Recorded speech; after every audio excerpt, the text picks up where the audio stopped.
least a day into his new year. But for us, it's his birthday today. Were you able to wish him a happy birthday before you left, or?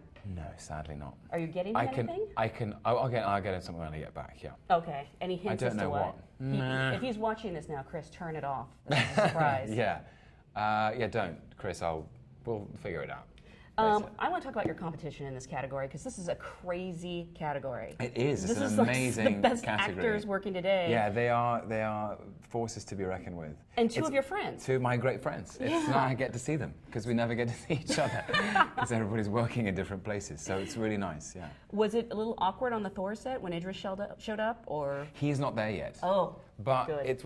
I immediately, like within 6 hours, Benedict emailed me. And then Idris and I texted each other, and it's just so. I mean, they're old friends now, but they are the most magnificent actors, and it's genuinely an honor to be in their company. Please tell me Benedict's email is like Moriarty sucks at AOL. What is his email actually? Yes, please let everyone know. Yeah. I'm sure he really wants the world to. So you know what my theory is about this race? Whoever wins gets to be James Bond. That seems like an excellent Don't theory. Don't you think that's fair? Yeah, I do. Yeah. Bryan Cranston, 007. I would absolutely see that. Yeah, I could too. So you're nominated for The Night Manager, which is, of course, amazing, based on I never say it as nicely as you, but the John Le Carre That's right. That's novel his name. I've John been practicing. Yeah. Were you familiar with it when you were approached about this project? I wasn't. I mean, I knew of his books, but I didn't know that specific one. I read this first episode, script for the first episode, and it was it was structured slightly differently, where you met Jonathan Pine in Switzerland, and then it immediately smash cut back to the Arab Spring riots. But he was just the most compelling character, immaculate, well turned out, and hidden, and that thing of the exploration between the public face and the private interior, as someone who's of service, someone who's naturally deferential and polite and charming, but that's all a professional facade behind which is this huge anger. It was so compelling. And it's a 6-part miniseries. I think AMC is actually running the whole show. They're doing a marathon on Saturday. Yeah. But with one director, Suzanne Bier, and so in many ways it's like a long movie. I mean, it looks like a movie. You had like great production value on this thing. And it felt like it, to be honest. It felt like, I mean, bearing on budgets, a film can be 7 weeks or it can be 16 weeks, and of shooting time, and this was 15 weeks, and I was in every day, every scene, and it was scheduled like a film. So, on a Monday we might be doing in the morning a scene from episode 1, and then in the afternoon episode 6, the next day episode 5. That's just how the thing was structured. So it felt very much like one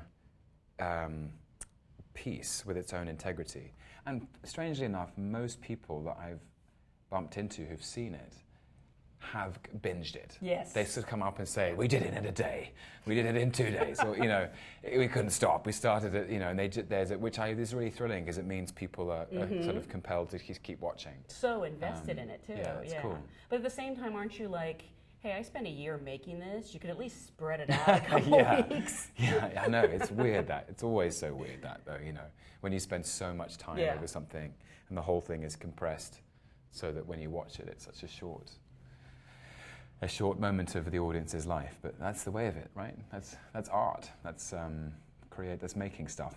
And did you know Hugh Laurie before going in? Oh, I should say fellow Emmy nominee Hugh Laurie, because yes, indeed. he was nominated, Olivia Colman's nominated. And Susanna, It's fantastic. It's great. It's so nice. It feels like the whole family is being celebrated. So. Did you know him before making this project? Did I know Hugh? I don't think, we maybe had met once, but we didn't only to know. I mean, to all intents and purposes, we didn't know each other at all. But we became, it was one of the easiest working relationships I've ever had. We went out for lunch, I remember, about 2 months before we started, just to sort of say hello. And lunch spread into an afternoon walk. It was cold, it was January, we were in London, and then sort of the afternoon walk spread into coffee and tea, And then we just kept emailing each other, and it was great. I kept, we had all these crazy references. He's an extraordinary man. Well, you know, he's best known out here for more dramatic work like House, but you probably grew up with him on like Jeeves and Wooster and Blackadder. He was like the preeminent comedian. I mean, his generation, him and Stephen Fry and Rowan Atkinson, and Rick Mayall, and they were like a group of comedians who we worshipped. I worshipped, you know, Blackadder, a bit of Fry and Laurie, and Jeeves and Wooster. I just loved. It took me about, you know, if we were shooting for 15 weeks, it took me until like week 12 to just slide a Blackadder compliment across the table. Really? Like, hey, I loved you in Blackadder, by the way. He doesn't like compliments, though, does he? Or no, he took it. Okay, he good. was in it, yeah. But no, he's a very modest fella, so I didn't want to make it. But yeah, you know, I remember I had my tonsils out when I was 11, and it was, you know, it's a miserable experience for anyone who's done that. And I went to cheer myself up after the operation. I went home and watched Blackadder on VHS. And actually I had to switch it off because I was laughing so much and it made my throat hurt. Really? Yeah. That's like the highest compliment. I think so.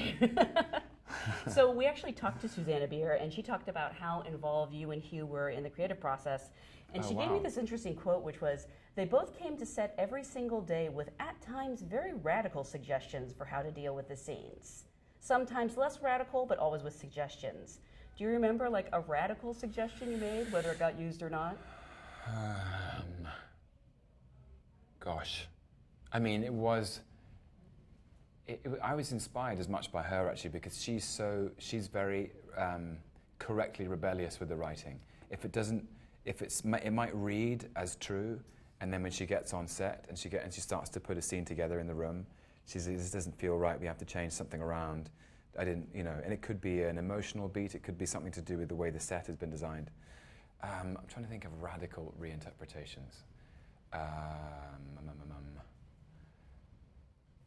Whether you used it or not, I don't know. I can't. Honestly, it was one of those things where sometimes there are lots of ideas where I can't remember whose idea it was. You just hope that the best idea wins in a way. I do remember asking Susanna if we could not rehearse the scene where Pine finds Sophie. Oh, really? In the first episode, where he finds her. Spoiler alert. Yeah, exactly. Basically towards the end of episode 1, where he sees Sophie for the last time. And I remember asking her, they were setting up the shot, and I said, can we not discuss it? Can we not rehearse it? Tell me what the shot is, and if it's all right, I'll just roll and I'll just come in and we'll go. Wow. And so that was just a one-er. Really? You did that take one time? Yeah. Oh my gosh. Yeah. And I didn't want to see, or Attica, who played Sophie, I didn't want to see her. I just wanted to come in and do it. And it was really an amazing moment, because it was sort of felt, she was like, okay, I completely understand. Don't premeditate a response, just come in and respond. Wow. You know, so she didn't know what you were going to do? Nope. Wow. I actually have a couple questions from Twitter about Night Manager. Toria Grace wants to know if you and Hugh Laurie becoming friends helped the Pine-Roper chemistry. You have chemistry with everyone in this show. It's kind of hilarious. Yeah, I don't know. There's actually a line where they say, like, everybody loves you. Like, what's the deal? Honestly, it must have done, I guess. I think he's great. I was inspired so much by his passion about the project, and we had so many points of reference. Oddly, we had so many things we both loved and both talked about and shared, and they were films and books and sport, and so we would talk about that stuff off set. And I think that always helps if, with this, the relationship between Roper and Pine is very strange, because they clearly are drawn to each other. And that's what I think makes it compelling, is that they are pitched, the audience know they're pitched as mortal enemies, and yet they seem to find so many points of commonality, and they share a sense of humor, and they admire each other, and they're sort of drawn to each other in a way. And whether that's a slightly refracted father-son thing that's going on, that Pine doesn't have a father and Roper feels he doesn't have a successor to his business, even though he has a son. Anyway, I'm sure it played into it. Yeah. So you and Hugh, you like the same books, movies. Yeah. Does he like Michael Mann's Heat? He does. Yeah. I am totally behind on the train. Actually, the film we talked about that we both love is Tony Scott's Crimson Tide. Oh, it's a great movie. Yeah, it's great, and you know what else is good? Yeah. Crimson Peak. Thank you very much. much. Heard of that one? I have heard of that one. Yeah. The two movies are very different. Yeah, exactly. As my mom found out, unfortunately. Yeah. We talked about that. We talked about Casablanca. His love for Casablanca is pure. Yeah. And listening to him talk about it is great. And then there was a book about the brain, which he was reading, about how the brain works, and basically we have no idea about the sophistications of our own brain, and you get him started on that stuff, and it's like listening to a TED talk. Yeah. It's cool. We have a question that I love from Danielle. Said, you've said that music is great inspiration for your characters. What is Jonathan Pine's song? Okay. That's a really good question. I listened to lots of soundtracks. I find music just because everyone on set has a necessarily practical energy. They are lighting, or they are fixing the physical environment, or they're pulling focus, or they have something practical to do. And an actor has an emotional thing to do, which is literally living in a different space. And so and it helped me to put myself into that. Music is such an evocative form of expression, and it takes you immediately to that place in your mind. And so as Pine, I would listen to a lot of soundtracks. I found myself listening to, there's a track from Black Hawk Down called Ashes to Ashes, which has it almost has a sort of Middle Eastern vocalist. Mm-hmm. It's there's a deep, dark bass which suggests the underbelly of terror, but it also has this very romantic quality to it, and I felt like that was just very Pine. And also the score to Bourne Ultimatum is terrific. Yeah. Really? Yeah. Really, really great. There's something percussive and propulsive about that music, specifically the score to the Waterloo section, because quite often as an actor, my job was to be on my own in a hugely high stakes situation, but with nothing to respond to, whether it's breaking into Roper's office or looking at the arms papers or driving into the facility for the first time. A lot of it was just me, doing that stuff on my own, and then trying to create an internal engine to feel danger. Music is very helpful, and if you listen to Waterloo on the Bourne Ultimatum soundtrack, you will feel it. So there you go. What about, is it the same when you're doing something like High Rise and your character is going insane? Do you listen Definitely. to... Definitely. Yeah. Ben Wheatley had a track he played for me, Tangerine Dream. I can't remember what the track was called. I think it was Phaedra. Anyway, it sounds like a man losing his mind. Oh, that's so perfect. Yeah. For some reason, a lot of people are asking this question, I guess because it's timely.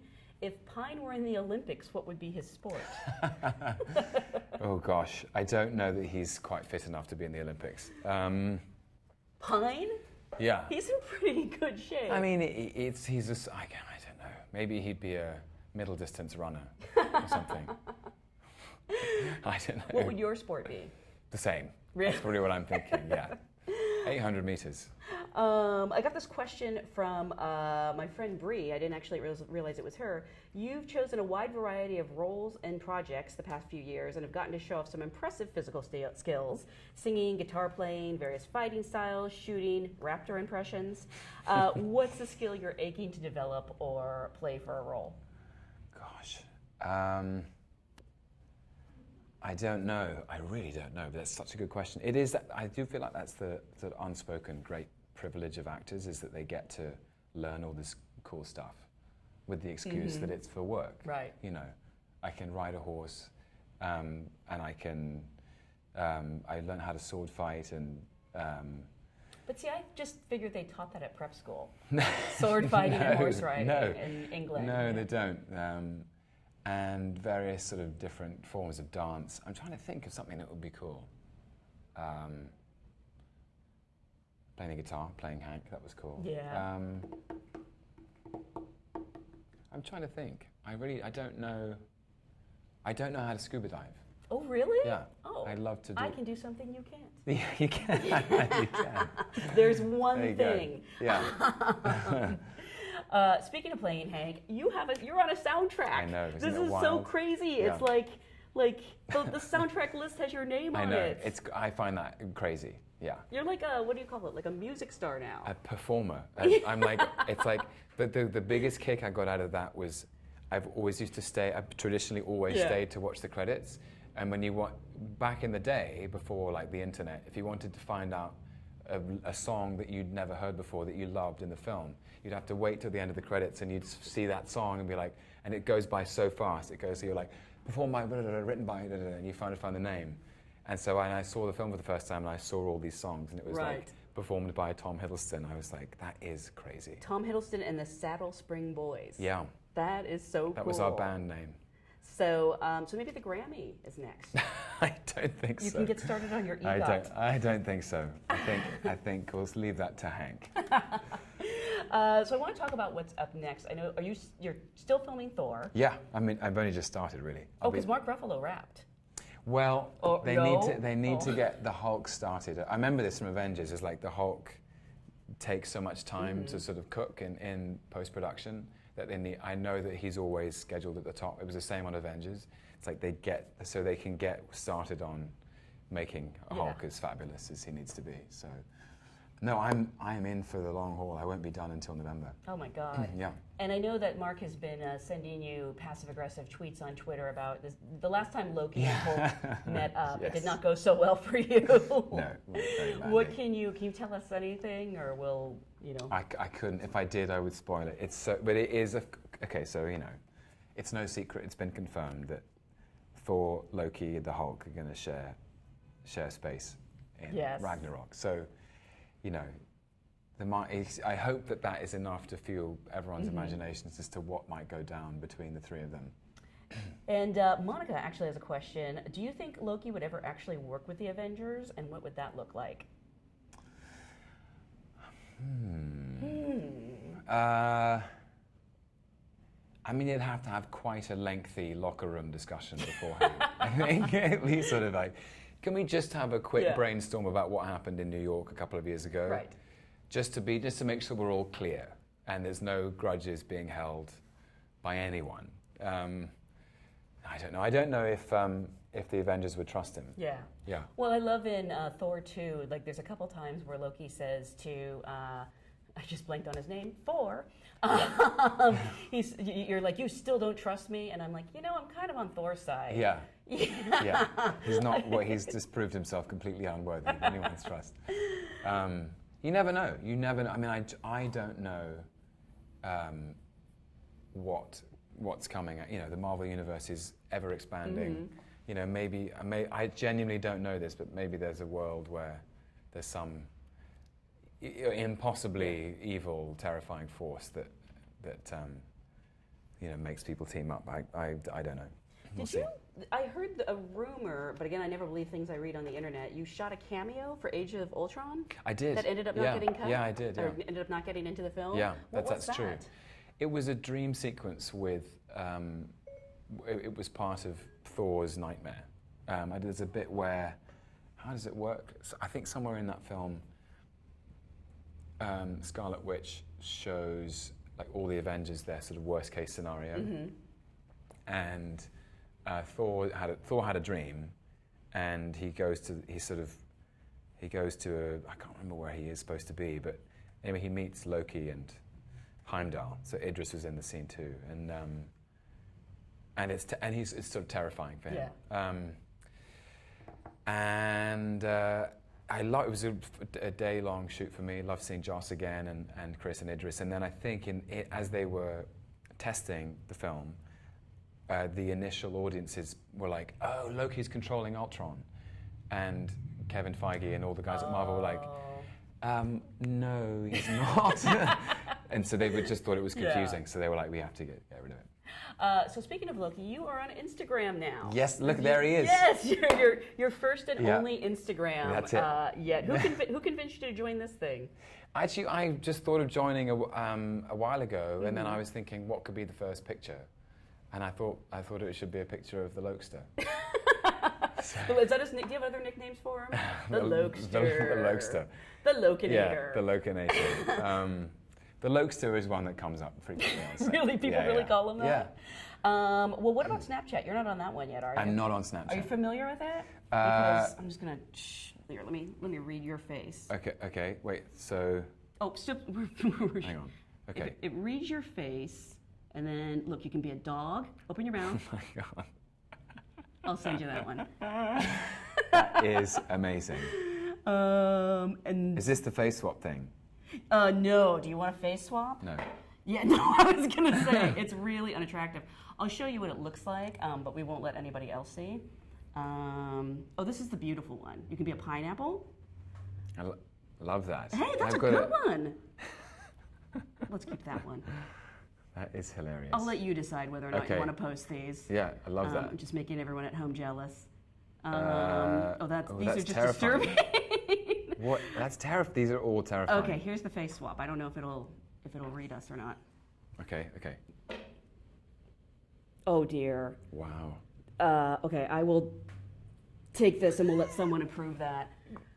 Wow, that was really scary. We went to that was like Crimson Peak again. Yeah, that was supposed to be fun, and it was really unpleasant. I'm sorry about that. That went much better in my head. So in Thor and Kong Skull Island. Yes, obviously. Yes. Yeah. You spend a lot of time acting across CGI and green screens. Yeah. How do you prepare for something like that? That's a totally different skill. You know, that's such a good question. It's based. I've always thought of it as pure acting, and it's almost like theatre, because the thing that you're supposed to believe in doesn't exist, and so you have to commit your belief as an actor to your imagination.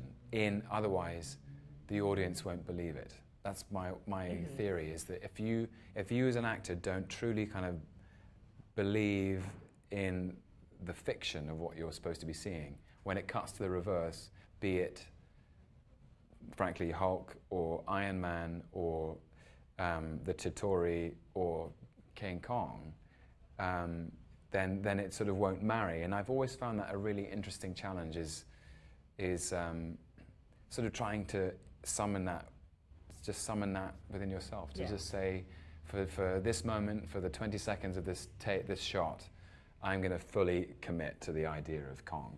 And the first time it must feel kind of silly. Yeah, oh my God. Okay. Yeah, it feels silly for the 100th time. You always feel silly. You're forever feeling silly. Was Kong a tennis ball that you had to? Kong was all sorts of things. He was sometimes like, a piece of tape, or a tennis ball, or sometimes he was a tree in the distance.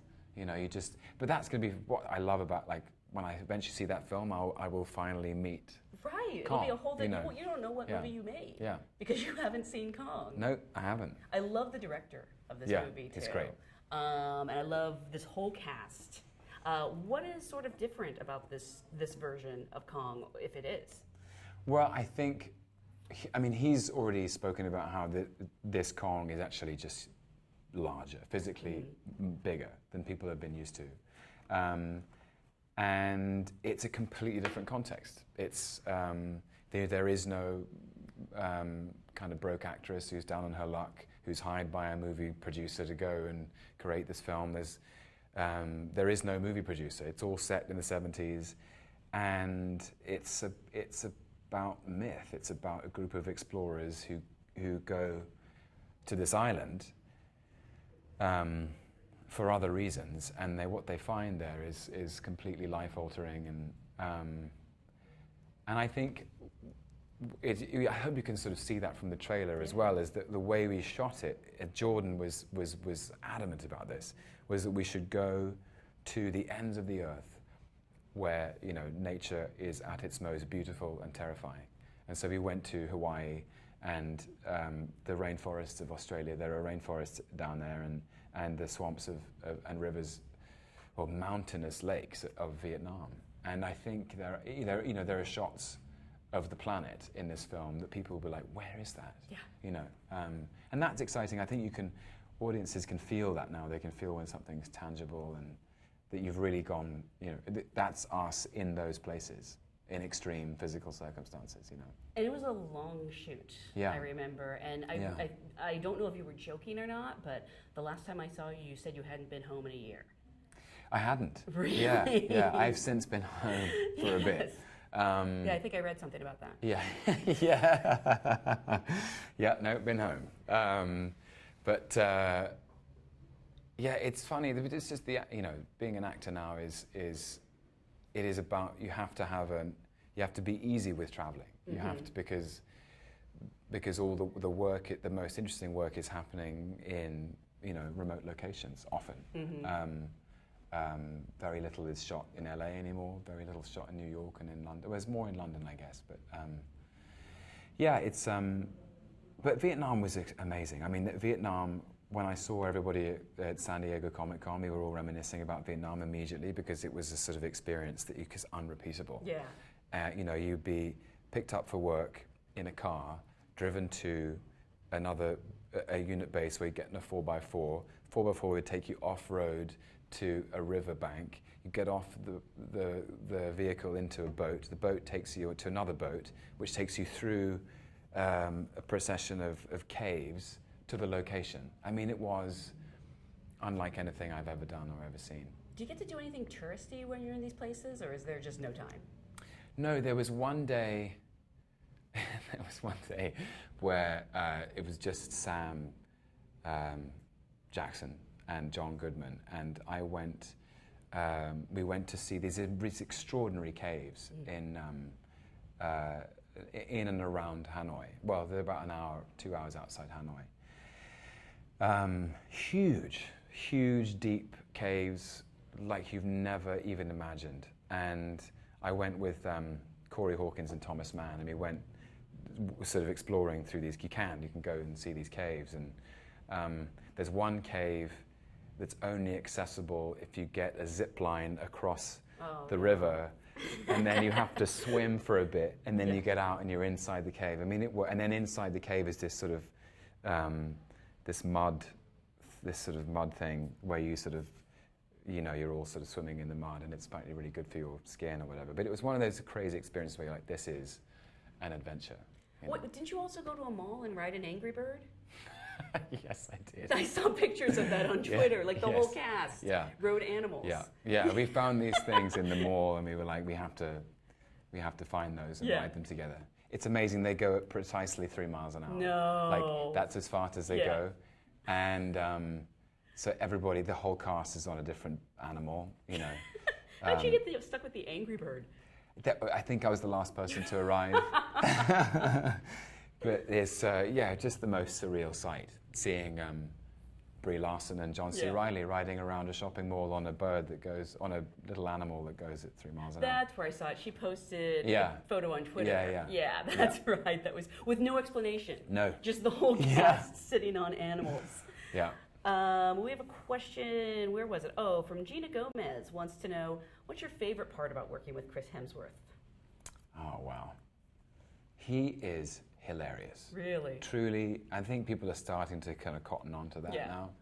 And I think that's my favorite thing, and I've known him for 7 years. Mm-hmm. And, you know, even when I haven't seen him for a bit, we just pick up where we left off, and we've got all of these running jokes now. And he's just great. He's like, you know, he's just one of my oldest friends, and to have this continued relationship is it's so fun. It really is the best fun. And Ariana, I'm sorry if I'm mispronouncing these names. I feel your pain. Ariana wants to know, what's the hardest role you've ever played and why? Oof.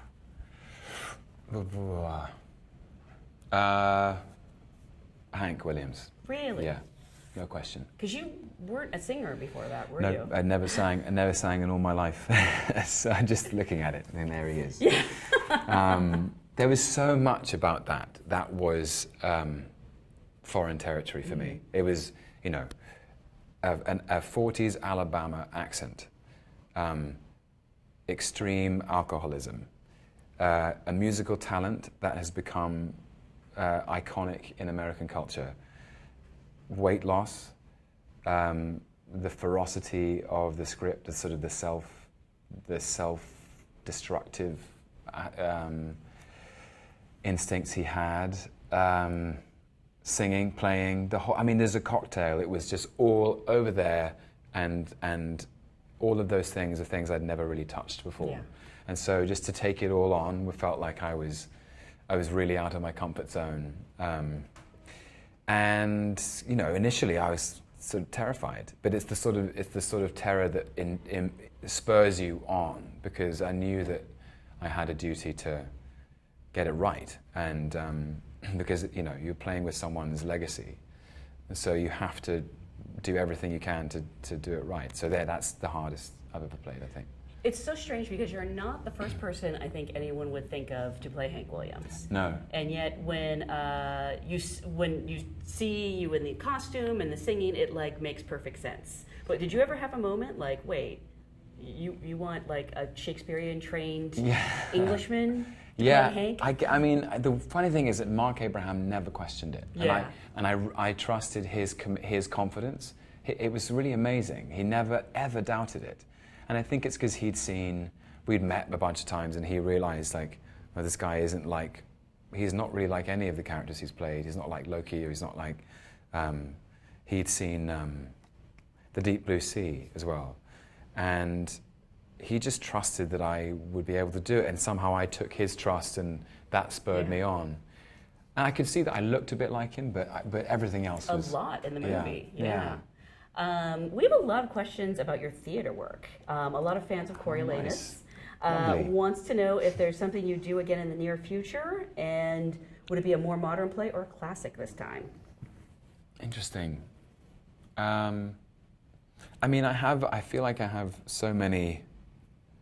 I'm so curious about modern stuff lately, and I find myself reading very contemporary fiction, because I think the modern world is in a really interesting place. Mm-hmm. Sometimes, to comment on the modern world, sometimes the most effective and most powerful way of speaking about the contemporary world is to do something classical in film or in theatre.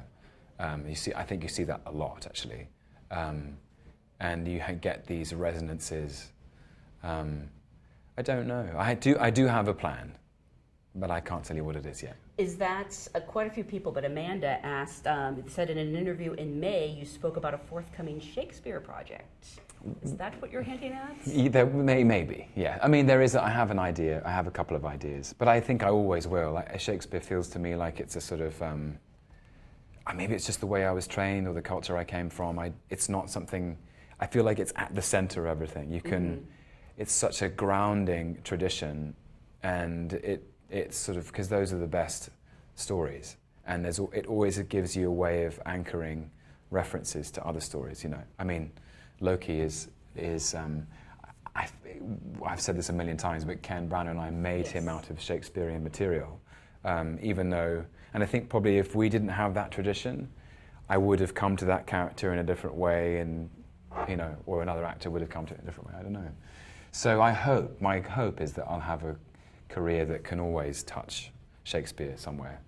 And actually, Marilyn wanted to know, what's your favorite Shakespeare role? Oof. Gosh. That you've played or not played? So when you're dying to play? So many. Yeah. I mean, honestly, they all. The thing about his writing is that it speaks to you at every stage of your life. So that when you're young, you really empathize with sort of the passion and the rebelliousness of a character like Romeo, for example, or Hamlet, maybe. But then as you get older, you become sort of more in touch with the more mature characters. You sort of start to sort of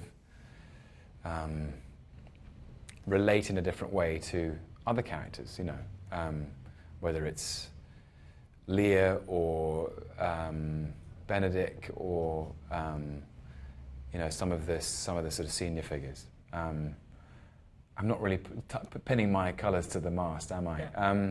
Well, can you not wait to get old and play Lear? That's like something to look forward to. Yeah, that's a great dream. Yeah. I mean, I hope, you just hope that you live long enough to get the chance. But it's that is one of my favourite plays, I think. Mm-hmm. I think even as a student, I could see the power and wisdom in it. But like the other day, when I was watching Listen to Me, Marlon, the fantastic documentary about Marlon Brando, he quotes Shakespeare all the way through. Yeah, and it's used to sort of illuminate different parts of his life, and hearing him speak it as well, he had such a resonant voice. Shakespeare will always be there, I hope. The reason I have this here is because I just wonder how weird it is to have yourself as an action figure. It's do you so think cool. That looks like you? No, I don't. And if I showed this to my mum, she'd be like... She hasn't seen it? No, she has, yeah. She always thinks she's always just finds the hair a bit extreme. Well, that was... You look very angry there, actually. He's a hugely angry man. Well, I don't blame him. His brother is like a pain. Yeah. His brother's a pain. He doesn't belong anywhere. He's like hates his father or his adoptive father or something. I have a brother who can do no wrong. And so look, this is why he's so angry. It says on the back of the thing, believing he has lived his entire life in the shadow of his brother, Loki will stop at nothing until Thor is defeated. His plans of conquest stretch from Earth to Asgard and beyond, anywhere he can do harm to the people Thor has sworn to protect. I mean, I could have done with that when I first played the part. Thank you. The reason I have this actually is funny. My mom knows that I like Loki, because that was also my dog's name, but no relation. Look, my Loki came before yours. But so she's found a Loki doll at the store and was like, oh, do you know we'll like this? And it was some knockoff. I mean, his costume was yellow. And I didn't have the heart to break it to her that that wasn't the Loki. Yeah. So some person on Instagram, some lovely person, felt sorry for me and sent me that. That is so sweet. Isn't that great? Yeah. I don't know if I've ever actually seen that one. That's from the first one. That's from Thor 2. You're right, because I was upset he didn't have a scepter. Dark World. He's got his knives, you see, and he's got the trench coat of doom. You gotta steal some clothes from the set. It's so hard to steal from they are. Everything gets taken off me as soon as it leaves, And frankly, they don't look comfortable, so. It's a rig. It's a rig to get into. So I think everyone just wants to know what you're doing next.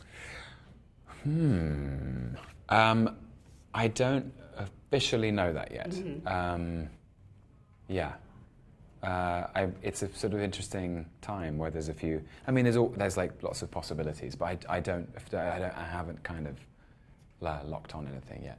Do you yourself ever look at this last year and think, boy, that was crazy of me to have two movies, a miniseries, film 2 movies? I mean, well, I remember the experience of it. 2014 was the year I felt it most physically, because I did 50 performances in 2014.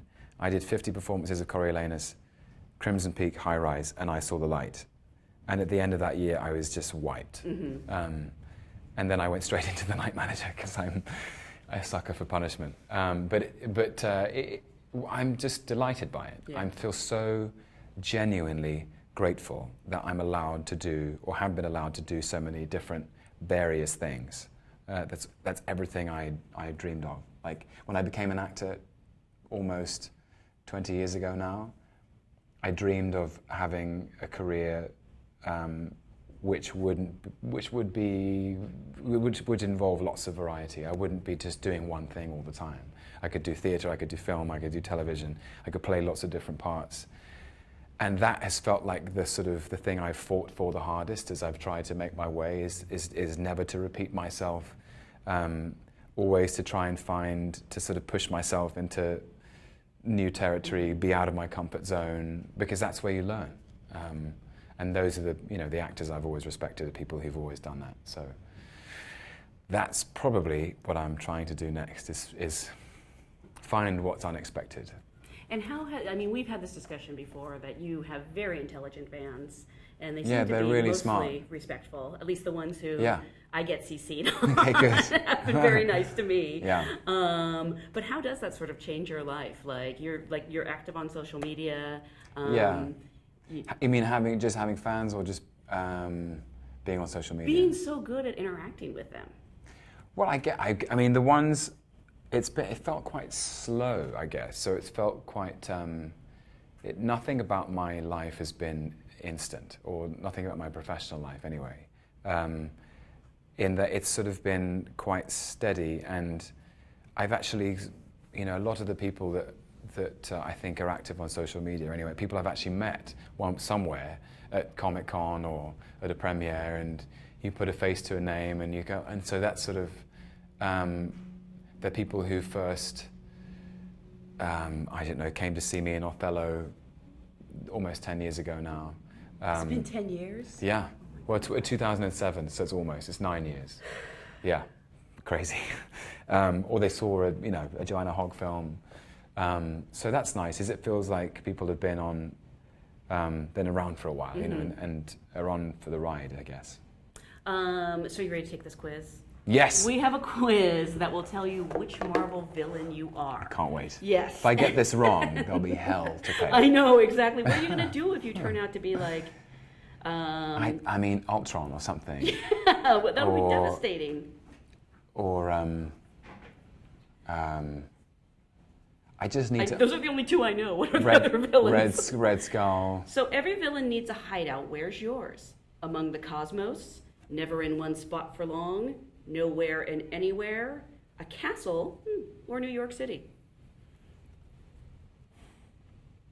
I love that you're putting so much thought into this. You really don't want to get this wrong, do you? New York City. Really?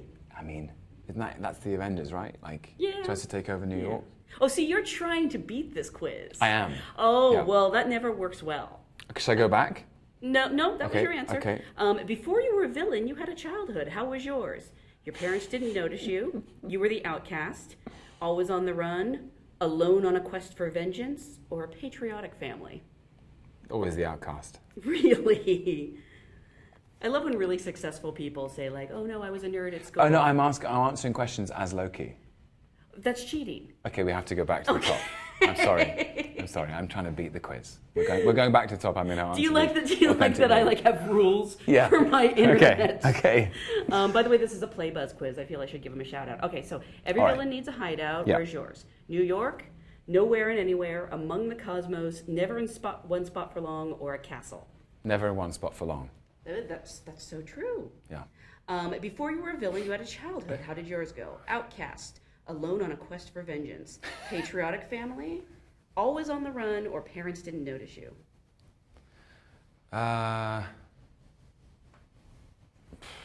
Patriotic family, I guess. A good villain is an educated villain. How did you fare in school? Focused on graduating to move on, ditched school when possible, prodigy child, cheated, or self-taught education? What was the first one? Focused on graduating to move on. Probably that one. Yeah. So some villains have a unique scope on life. What do you see? Worldwide peace through control, enforce peace tactically and brutally, to live by no one's rules but your own, a desire of death, or a dark sense of justice? Oh my God. What was the first one? Whoops. Oh no, my problem occurred with this web page. We're never going to get the answer. Oh no, do we have to go and fill them all the same ones? No, I can do this really quick. You were never in one spot for long. Yeah.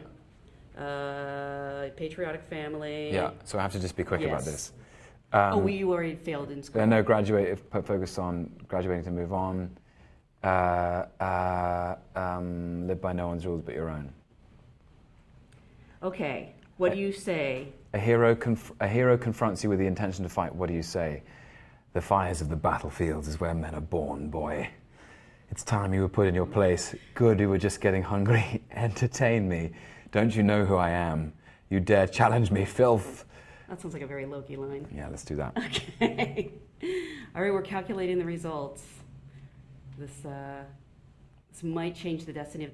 You're Red Hulk! Wow. Wow. Wow! What does that even mean? I'm going to read this out. You don't know Red Hulk? I know who Red Hulk is, but let's read it out for those who don't. Born into a strict and military-like lifestyle, you gained a no-nonsense outlook at life and aimed to achieve a high status in your career. In school, you were a fit and athletic student and became top of your class. Situated in a successful life which you forged through pain, blood and sweat, you discovered a loved one had become at risk of dying, willingly becoming a test subject to a powerful organization that promised to save them. In exchange, you are transformed into a powerful and colossal brute. This is my life story. With your newfound strength and mighty power, you employ your skills tactically against anyone brave enough to step up against the Red Hulk. Are you going to let Mark know that you're Red Hulk? I will just affectionately become even more brotherly than we already are. The Green Hulk and the Red Hulk. I didn't even know there was a Red Hulk. I knew there was. He may even be the same Hulk. Yeah. Oh, really? I think. Okay, so maybe you won't tell Mark. You're stepping on his territory. Okay. No. There is only one Hulk. It's the rougher Hulk. Yeah. And just finally, you're headed back to Australia to do some more shooting. Yeah. Will you be able to make it out here for the Emmys? I hope so. Ooh. We're trying to figure it out. Yeah. But yeah, fingers crossed. Touching wood. Well, good luck. Thank you very much. There's a lot of us rooting for you. Thank you. Thank you so much for stopping by and for being such a good sport with all my props. It's good. It's good to bring them. Thanks, Janelle. Thank you, everyone. Thanks, everyone. Bye.